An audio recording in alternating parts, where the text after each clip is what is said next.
Good morning student. आज हम लोग हिंदी पाठ पुस्तक पल्लव के पाठ 5 वीरों की पूजा नामक पाठ का अध्ययन करने जा रहे हैं। बच्चों, यह कविता वीरों की पूजा श्याम नारायण पांडे द्वारा रचित है। तो बच्चों, हम लोग पाठ पढ़ने से पहले श्याम नारायण पांडे के बारे में जानते हैं। उनका जीवन परिचय। श्याम नारायण पांडे का जन्म सन 1907 ईस्वी में गांव डुमराव मऊ उत्तर प्रदेश में हुआ था। इनका जन्म जो है 1907 ईस्वी में डुमराव मऊ में हुआ था। इन्होंने आधुनिक युग में वीर काव्य की परंपरा को खड़ी बोली में प्रतिष्ठित किया। इन्होंने जो आधुनिक युग में जो वीर काव्य की परंपरा है, वीर रस से जो प्रभावित होती है, वीर रस की से ओतप्रोत जो कविताएं होती हैं, उन्हीं परंपरा को खड़ी बोली में प्रतिष्ठित किया। हल्दी घाटी, जौहर, तुमुल, रूपांतर, जय हनुमान आदि आपकी प्रसिद्ध पुस्तकें हैं। इन्होंने जो रचनाएं की, पुस्तकें लिखी, इनमें हल्दी घाटी, जौहर, तुमुल, रूपांतर, जय हनुमान आदि आपकी प्रसिद्ध पुस्तकें हैं। हल्दी घाटी पर इन्हें देव पुरस्कार मिला है। ये कवि सम्मेलनों के मंच पर पूरे जीवन लोकप्रिय रहे। इनको हल्दी घाटी, इनकी जो रचना थी, इस पर देव पुरस्कार मिला और कवि सम्मेलन के लिए हमेशा वो पूरे जीवन जो है लोकप्रिय रहे। तो बच्चों, आप चलिए हम लोग कविता का अध्ययन करते हैं। वीरों की पूजा कविता। तो बच्चों, वीरों की पूजा, जैसा इसके नाम से ही लगता है कि वीरों की पूजा, लोग भगवान की पूजा करते हैं, लेकिन यहाँ पे क्या है? वीरों की पूजा। शहीदों की चिताओं पर लगेंगे हर बरस मेले, वतन पर मरने वालों का यही बाकी निशा होगा। किसी राष्ट्रभक्त की ये पंक्तियां आज भी हृदय में हिलोरे पैदा कर हलचल मचा देती हैं। क्या हलचल मचा देती? चित्तौड़ प्रतीक है उस स्थान का जहां राष्ट्र के सपूतों ने भारत के विदेशी शासन को उखाड़ फेंकने का प्रयास किया था। जब हमारे देश पे अंग्रेजों का शासन था, तो उस पर विदेशी शासन को उखाड़ फेंकने का हमारे देश के नौजवानों ने, सपूतों ने उसको उखाड़ फेंकने का प्रयास किया था। वीरों की पूजा ही सच्ची पूजा है। आज भी दिल्ली में इंडिया गेट पर जो अर्धनिश लगातार प्रज्वलित जो है जवान ज्योति, भारत माँ की बलवेदी पर न्यौछावर होने वाले सपूतों को श्रद्धांजलि अर्पित कर रही है। हमारे जो इंडिया गेट पर जवान ज्योति जलती है, वो जो है भारत माँ की बल वेदी पर न्यौछावर होने वाले सपूतों को श्रद्धांजलि अर्पित करती है। प्रस्तुत कविता में श्री श्याम नारायण पांडे ने इसी भावनाओं को छंदों में पिरोया है। इसी भावनाओं को छंदों में पिरोया है, कविता के माध्यम से हमको दिखाया है। तो बच्चों देखिए, थाल सजाकर किसी पूजने चले प्रात ही मत वाले, तुम कहाँ चले राम नाम का पीतांबर तन पर डाले। चले झूमते मस्ती से तुम क्या अपना पथ आए भूल, कहाँ तुम्हारा दीप जलेगा, कहाँ चढ़ेगा माला फूल। तो इसका बच्चों, इसका संदर्भ है कि प्रस्तुत जो है कविता श्याम नारायण पांडे द्वारा रचित वीरों की पूजा जो है, ये वीर रस से पूरित है।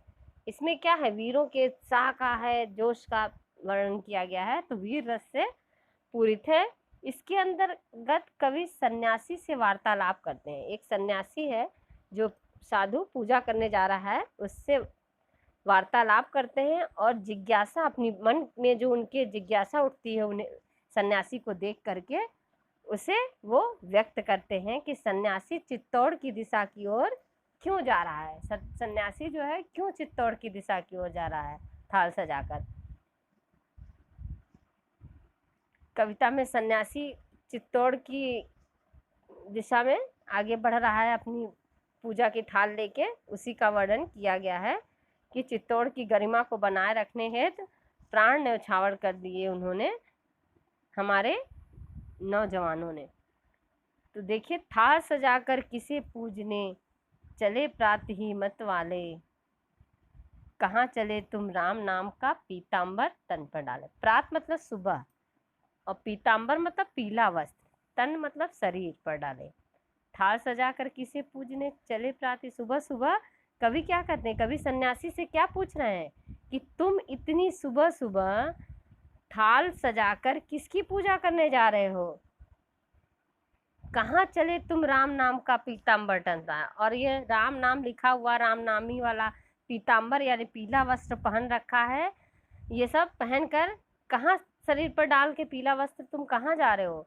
चले झूमते मस्ती से तुम क्या अपना पथ आए भूल, कहाँ तुम्हारा दीप जलेगा कहाँ चढ़ेगा माला फूल।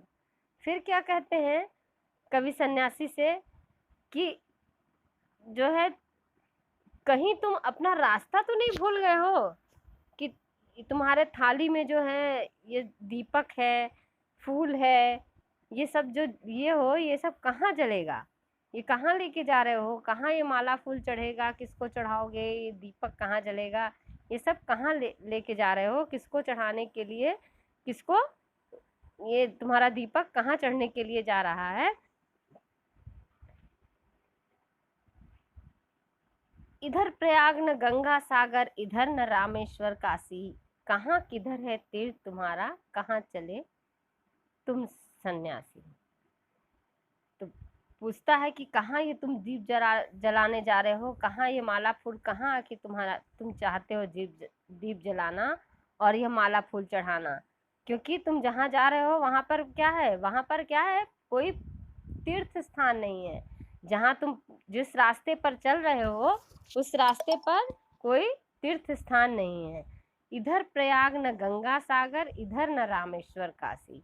वहाँ पर जिस दिशा में तुम जा रहे हो वहाँ कोई पवित्र तीर्थ प्रयाग भी नहीं है, और न वहाँ पर क्या है, गंगा सागर है, न काशी और न रामेश्वर तीर्थ है।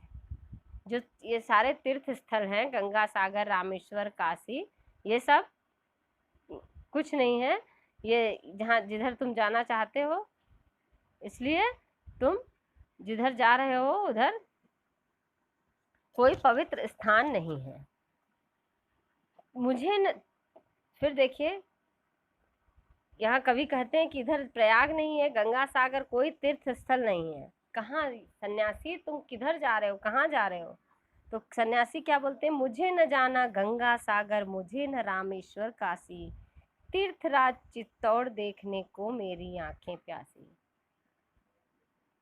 सन्यासी कहते हैं कि मुझे कवि जब सन्यासी से कह रहे हैं कहाँ तुम्हें जाना है, यहाँ न गंगा सागर है, रामेश्वर, काशी, कोई तीर्थ स्थल नहीं है, तो सन्यासी क्या बोलते हैं, मुझे न जाना गंगा सागर। कहते हैं मुझे गंगा सागर तीर्थ न जाना है, न मुझे रामेश्वर और काशी जाना है। तीर्थराज चित्तौड़ देखने को मेरी आंखें प्यासी।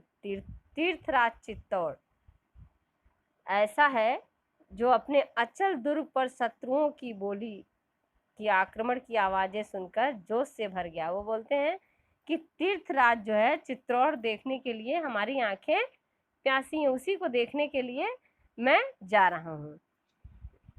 अपने अचल स्वतंत्र दुर्ग पर सुनकर बैरी की बोली, निकल पड़ी लेकर तलवारें जहां जवानों की टोली।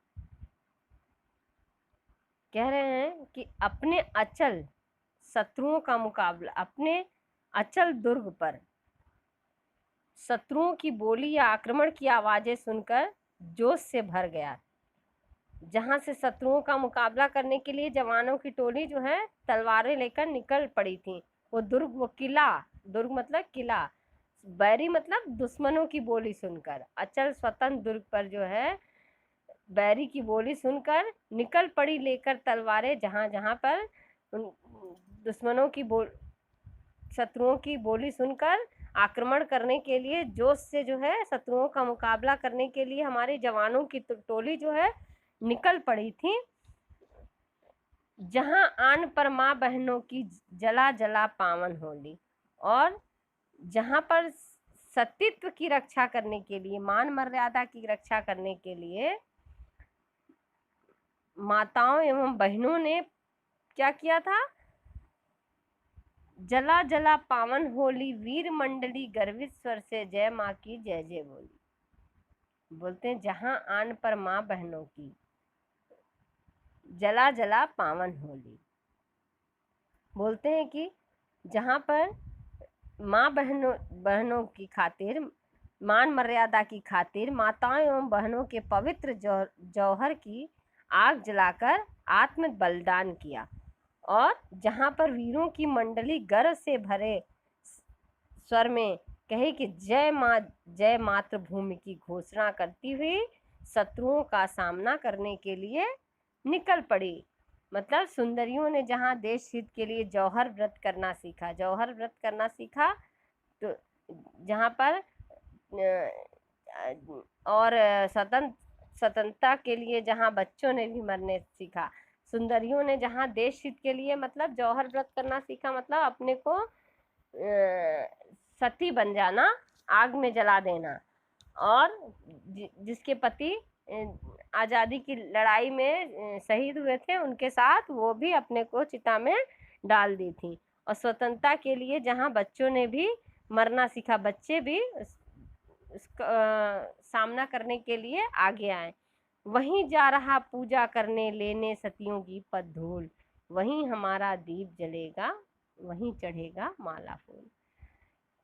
फिर कवि कहते हैं, सन्यासी कवि कहता है कि मैं वहीं जा रहा हूँ जहाँ पर वो तीर्थ स्थल जहाँ अपनी माँ बहनों ने जौहर व्रत करना सीखा, यानी अपनी को चिता में डालकर सती हो गई, बच्चों ने भी मरना सीखा देश की स्वतंत्रता के लिए, वहीं पर मैं पूजा करने जा रहा हूँ, वहीं सतियों के पद की धूल लेने, वहीं पर हमारे दीपक जलेगा, और वहीं पर मेरा क्या होगा, वहीं माला फूल चढ़ेगा, वहीं मैं उन सती नारियों के पैरों की धूल स्पर्श करना चाहता हूँ, वहीं पर हमारे द्वारा पूजन का दीप जलेगा, और वहीं पर ये माला और फूल चढ़ेंगे, वहीं जाकर हमारे हृदय को क्या मिलेगी, शांति मिलेगी, और मैं प्रसन्न होऊंगा।